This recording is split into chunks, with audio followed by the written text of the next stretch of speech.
Kalau di sini bilang wamen lah. Wamen. Orangnya tinggi, besar gitu kan. Tinggi. So, we have the rule, dia bilang gitu. Punya peraturan dong. Peraturan kami tuh gini. Saya diam aja. Saya udah selesai ngomong, saya berdiri aja gitu. Oke, sir. Thank you very much. We got no deal. Oke, gitu langsung. Wait. Kok begini lo gitu? Iya, kan lo punya peraturan, gue juga punya peraturan. Wih. Kamu kan taat sama Presiden Donald Trump. Iya. Saya juga taat sama Pak Prabowo.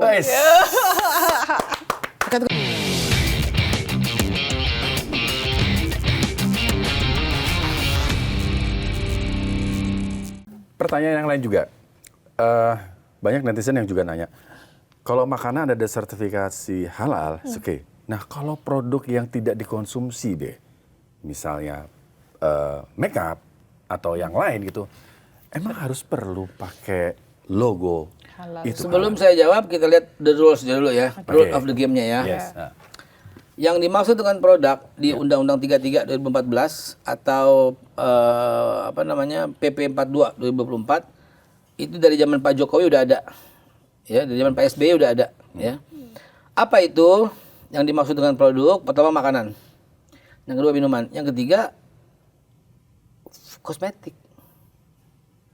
Kosmetik itu kan bersentuhan dengan kulit, sehingga ya ada dalam rangka melindungi segenap bangsa itu. Ada yang berkata nggak mau pakai produk dari kolagen babi gitu. Iya. Termasuk vaksin misalnya, nggak mau vaksin dari lemak babi gitu misalnya. Jadi obat termasuk kosmetik termasuk vitamin juga ada, nggak mau vitamin yang dari kapsulnya dari babi, nggak mau gitu. Bahkan buat eyeshadow kuas gitu, nggak mau dari bulu babi. Kan hak mereka. Jadi itu udah umum di negara ini.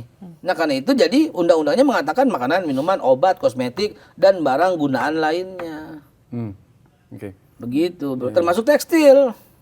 Ya. Harus dijamin dong nggak ada serat babi di bajunya.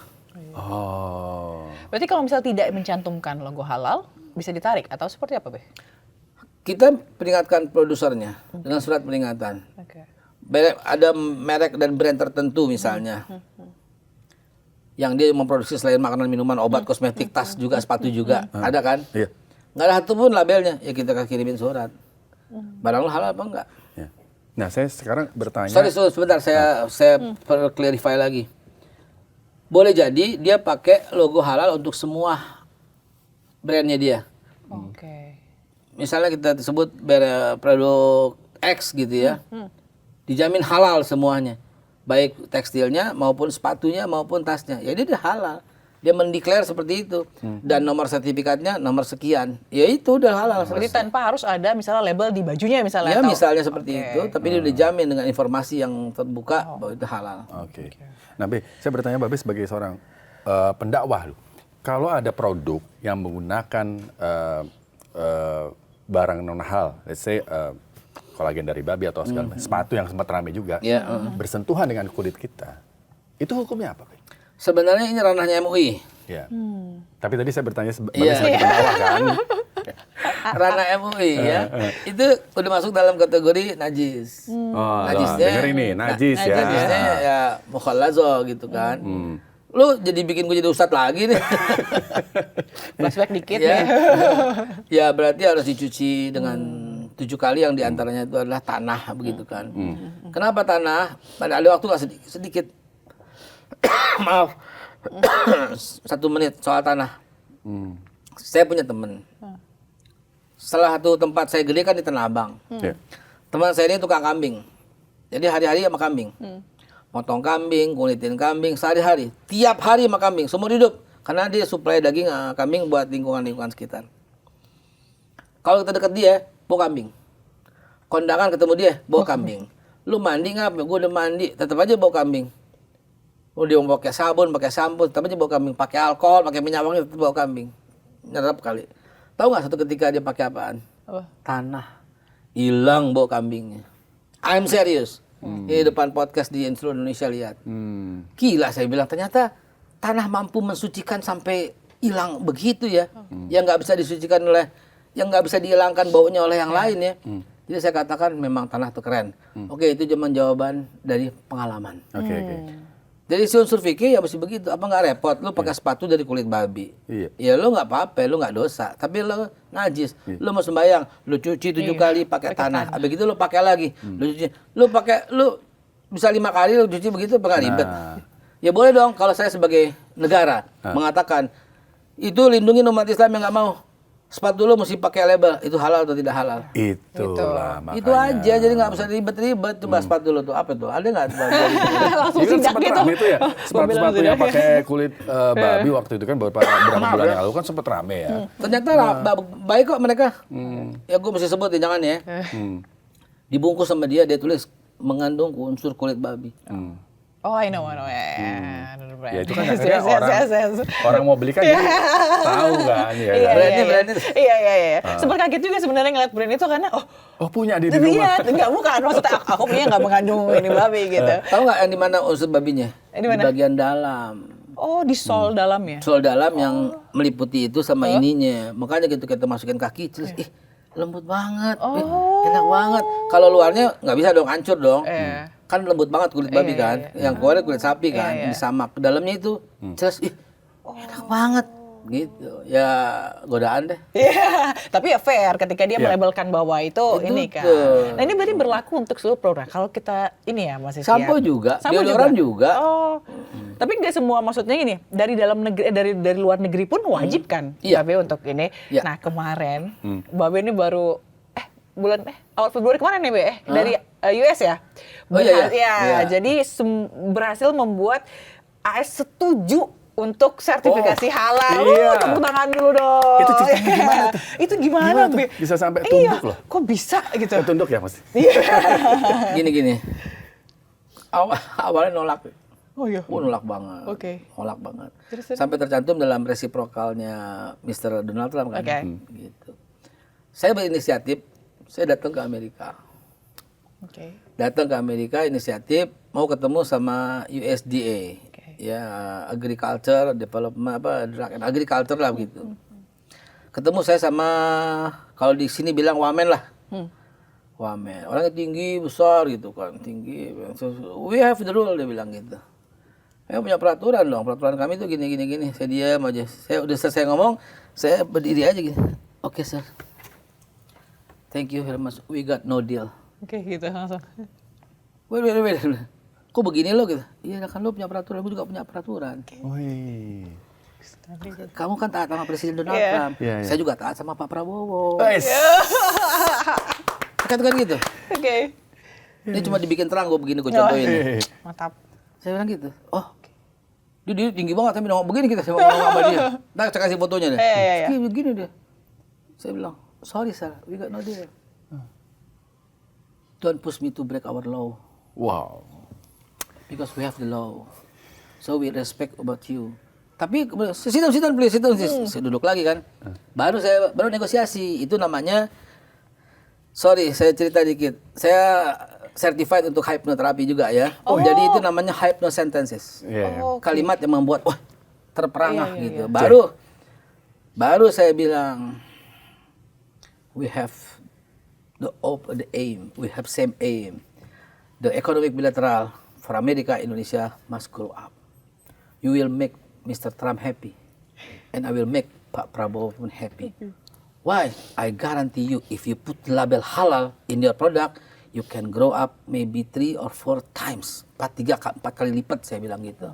Baru duduk, can I tell you 3 seconds about halal? Saya bilang 5 seconds about halal. 5 seconds, okay. Halal is no pork, no alcohol, animal welfare. That's it, saya bilang. That's it? Yes, sir. Baru di kemudian ujung-ujungnya, you're very smart, you're very polite, you're very tough people. Oke, terus dia selamat. Nggak mau, saya bilang. Nggak mau. Kecuali kalau nunduk sama gue sama tingginya. Serius, nanti saya tunjukin di foto saya. Dia nunduk bro. Dia nunduk sampai sama tingginya, kita jongkok, kita rangkulan begini ya, dia sama tingginya gitu. Tapi dia ketawa dan akrab sekali. Terus WA-WA-an. Terus tapi belum deal. Dia dengan perwakilannya Miss Lisa dari staf USDA itu datang ke kantor, ngobrol lagi. Sampai saya ajak makan malam. makan malam. Terus saja sampai 4-5 kali pertemuan. Baru yang terakhir Ibu Lisa sendiri yang mengatakan we comply with BPJPH. Wah, I'm crying, I'm happy gitu kan gitu. Sampai dia bawa-bawa tuh pada waktu meeting dengan Pak Erlangga, dia bawa-bawa tuh bahwa salah satu keberhasilan resiprokal ini adalah we have deal with Haikal buat ini gitu. Ya happy lah saya lah.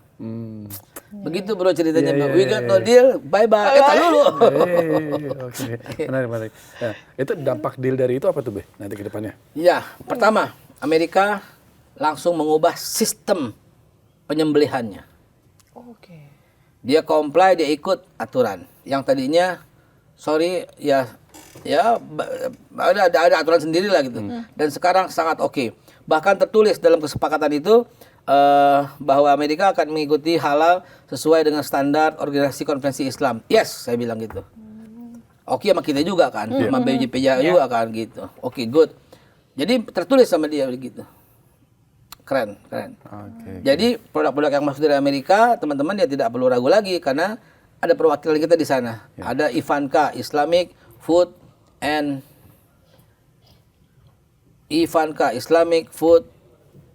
apa? Ivanka. Islamic Food and makanan apa? N-nya apa N-nya? Nah, Nutrition. Oke. Council of America. Ada ISA, Islamic Standard Amerika. Ada ISWA, Islamic Standard World, banyak macam-macam. Nah itu bukan agen, itu LPH, LHLN kita. Oh, tapi yang di sana di Amerika, Halal Certification Body. Gitu. Babe ternyata ini ya, bisa hipnoterapis ya? Iya, ntar kita ngobrol sama ya, certified loh. CHT berarti? CHT Be, sama Be. MCHT, gue udah master kan? Oh, udah master. Saya trainer for CHT juga. Trainer, wah keren. Oke. Nah, ini ada lagi nih pertanyaan, tadi ngomong soal RPH juga Be. Itu kan ada kemudian ketentuan paling lambat tahun 2026 ya? Ya. Itu wajib bersertifikat semuanya halal. wajib ya? Semuanya tahun ini. Termasuk barang impor, wajib. Termasuk tekstil, sepatu, tas, deodoran, sampo, sabun. Itu prosesnya sekarang udah sampai mana, Be? Prosesnya, pemirsa, lagu lagi Lah sudah. Dari 60 juta pengusaha di Indonesia, saya nggak bisa ngarang data nih karena penanyanya luar biasa, tukang gado-gado yang cantik. Gado-gado tuh. Dari 60 juta pengusaha di Indonesia yang terdaftar di Badan Halal saat ini baru 3,2 juta. Oh, setengah. Oh, nggak nyampe. dari 60 juta. 60 juta, dari 60 juta nggak sampai 5%, 2%, 3%, 4%. Nah, namun saya optimis. 60 juta itu 20%-nya kuliner kalau kata Ibu Sri Mulyani, mantan Menteri Keuangan waktu itu ketika diskusi dengan kita. Nah, itu 14 juta itu yang kita kejar lebih dulu. Di bulan-bulan ini kita kejar. Ayo daftar. Kita sosialisasi dengan baik.